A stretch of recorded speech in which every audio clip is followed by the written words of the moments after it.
There's a syllabus right there. Right there. All right, well, here we are. Welcome to Cognitive Science 102, Psychology 129, Scientific Approaches to Consciousness. I'm John Kilstrom. I'll be your content provider for the duration of the semester. Let me take you through some of the mechanics of the course, and then we'll talk a little bit about what it's all about. And you should make sure you pick up a syllabus. If you don't have a syllabus, you can pick one up at the end.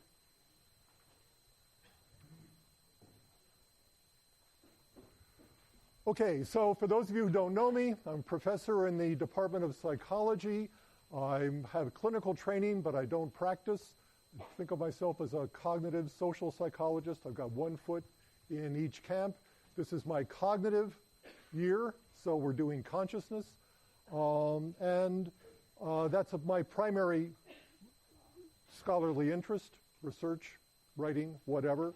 I'm particularly interested in the problem of unconscious mental life, but I've also done a fair amount of research on memory, particularly interested in autobiographical memory, and I have done work and teach a course in alternate years on social cognition, how we know what other people are like and what they're thinking. Okay, here are the basics. We'll meet in here Mondays and Wednesdays at 9 o'clock. As you probably noticed, there's a class right before us, so there's going to be a little bit of crunch. I'm sure that there's a class right after us as well, so we'll have another one of those crunches. You'll find out over the course of the next couple of days which entrance is best for you, but there are two entrances down here, and there are two entrances in the back. I feel like a flight attendant. My office hours are going to be spread out a little bit so that you can see what they are. Mondays from 1 to 2 in my office, and Wednesdays right after class here. I make it a practice to come to class a little bit early, or I try to anyway. If you come early and you want to find me, you'll find me out in the hallway down here on the ground floor. Otherwise, pick me up after class. We can walk back to Tolman together and discuss whatever it is that you've got. We can also meet by appointment. We can probably transact most of our business via email. We've got discussion sections in this course. This is a good time for me to introduce to you the graduate student instructors, the GSIs, who are associated with this course. Both of them advanced graduate students in the Cognition, Brain, and Behavior program, very appropriate for this class. Sarah Gottlieb, stand up, Sarah. Sarah Gottlieb will be doing many of the Wednesday sections, and Adam Krause will be doing many of the Thursday sections. Now, discussion sections start this week, meaning they start today. Today or tomorrow, you should go to your assigned discussion section. There's syllabi here. If you are waitlisted for the course, you should go to the discussion section for which you are waitlisted. The way into the course is through a discussion section. If you can't get a seat in the discussion section, you can't get a seat in the course. That's just the way the rule works. So do that. I think CogSci 102 is nominally full. There's still some seats available in Psych 129. We're going to give preference to senior and junior psych and cog-sci majors. That's just the way things work around here. This course won't be taught again for another 2 years, so seniors and juniors need to get their crack at it. And of course, we have to give preference to those with the best preparation, which means advanced psych and cog-sci majors. But whatever your situation is, go to the discussion section for which you're waitlisted, and to the extent we can, we'll let you in the course. We intend to fill the class. Okay, required readings. The big one, it's not so big, is this text by Rebenswo called Consciousness, The Science of Subjectivity. It's in paperback. It's pretty well written. It is the second best book available for the study of consciousness. The first best book available is Bill Farthing's Psychology of Consciousness, but it is now 22 years old, and I can't in good conscience require it as a required text. But if you're really interested in consciousness, you should find a way to get yourself a copy of this book. I posted PDFs of the chapters on the course website, about which I'll say more in a minute. But there are copies of this available on Amazon and other internet vendors. If you're really interested, this is the one book to have. Okay, we're also going to be reading some essays by Professor John Searle, Berkeley's psychology department. These essays all appeared in the New York Review of Books, involving Searle reviewing philosophical treatises on consciousness by some of his fellow philosophers, many of whom are major players in the field, like Dan Dennett and David Chalmers.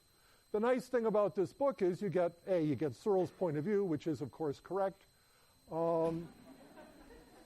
But you also get to hear these authors respond to his critique of their book, and Searle respond to them.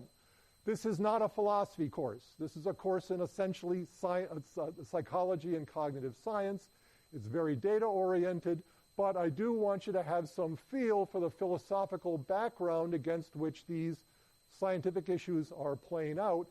And rather than have you read one person's book, like Dan Dennett's or David Chalmers or even John Searle's, I use this as a way for you to get the flavor of the whole debate as it has emerged over the last 15, 20 years. This is available in paperback. It's what I call bathtub reading. It's very, very, very well written. It's very engaging, and I really recommend it.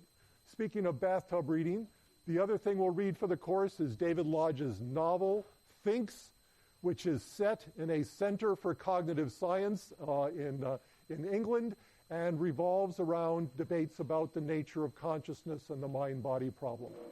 Lodge is a very prominent the fiction writer. He's a wonderful fiction writer, especially his academic satires, where he really gets us, you know. And the reason he does that is he is himself an academic. He's a literary critic as well. But he has done his homework, and he's really captured the flavor of especially the philosophical debates about consciousness. And I think you'll enjoy seeing how he does this. For those of you who have serious literary inclinations, David Lodge, the literary scholar, has also published a series of essays about literary aspects of consciousness, dating back to, say, Henry James, Jane Austen, people like that. It's a very nice book, but it's not required. You will read David Lodge, though, for the course. What's next? If for those of you who have money that is burning a hole in your pocket, or you are so determined to understand everything about consciousness you could possibly understand, there are a couple of other books that are pretty good, though not quite right for textbooks. Susan Blackmore's book on consciousness and Rita Carter's as well. These two focus mostly on the mind-body problem, which is, as you'll find out in a couple of minutes, is only one aspect of the scientific study of consciousness. That's why I don't use them as a textbook, but they are very good books. So there's that. And then there are these two anthologies, Ned Block's collection of philosophical papers and Bernie Barr's collection of more scientific papers. These are also very good. They are also very, very, very expensive. Okay, so if you can, again, if your grandmother's asking you what you want for graduation, tell her you want Ned Block's book on consciousness, and things will work out. Okay, so much for that. We've got two examinations in this course. The first one is a midterm examination in mid-October. That'll be done in class. It's a standard hour examination. And then in our regular final exam period, we'll have a standard three-hour final exam. Two things you should note. That final exam is from 7 to 10 p.m. The lucky thing about the 9 to 10 Monday, Wednesday lecture slot is you get a 7 o'clock p.m. exam. Nobody told me that when I took this slot, but in any event, there we are, and there will be. The policy with respect to make-up exams is I don't do them, okay? There are no make-up exams under any circumstances. I'm going to be here. I expect you to be here. You know what those dates are. If you have a medical emergency or you get in a traffic accident or something like that, you know, don't steal somebody's bicycle to pedal in here to take the exam. We can deal with emergencies, okay? But you can't just decide you're not going to take the exam and then walk in a couple days later and say, can I have a make-up? The answer is no. So just put those in your calendar, and again, we'll deal with emergencies, but otherwise we expect you to be here. Say a couple things about discussion sections.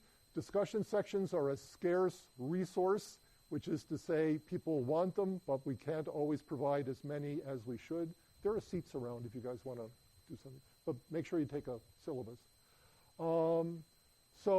The discussion sections are run by the GSIs, Adam and Sarah, and there's going to have a kind of format to them that seems to work.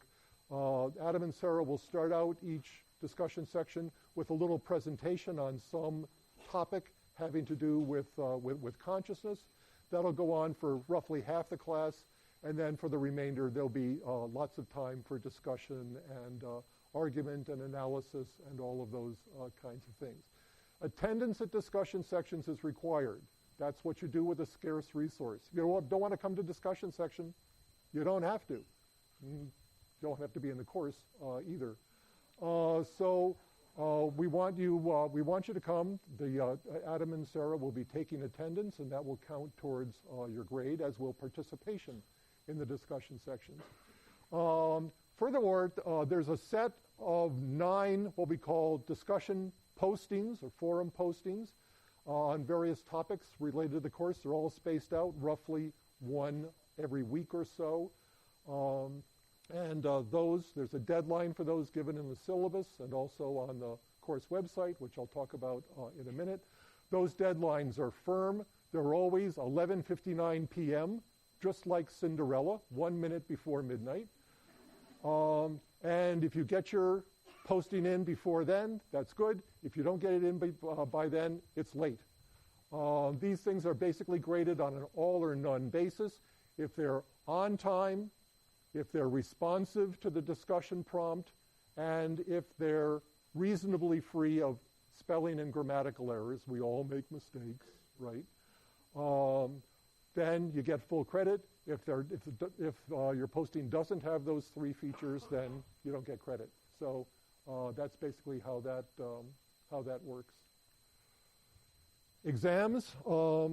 This is basically the grading policy. We've got an exam, midterm exam worth 50 points, a final exam worth 100 points. Discussion section attendance and participation is worth another 30 points. The discussion postings are worth 45 points. Add them all up, you get 225 points.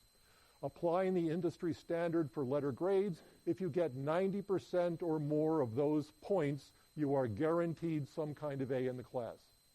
80% or more, you're guaranteed some kind of B. The criterion for a C in the industry standard is 70%. For me, it's 50% plus 1 point, and the reason for that is, hey, this is an upper division course, a very interesting topic. Some people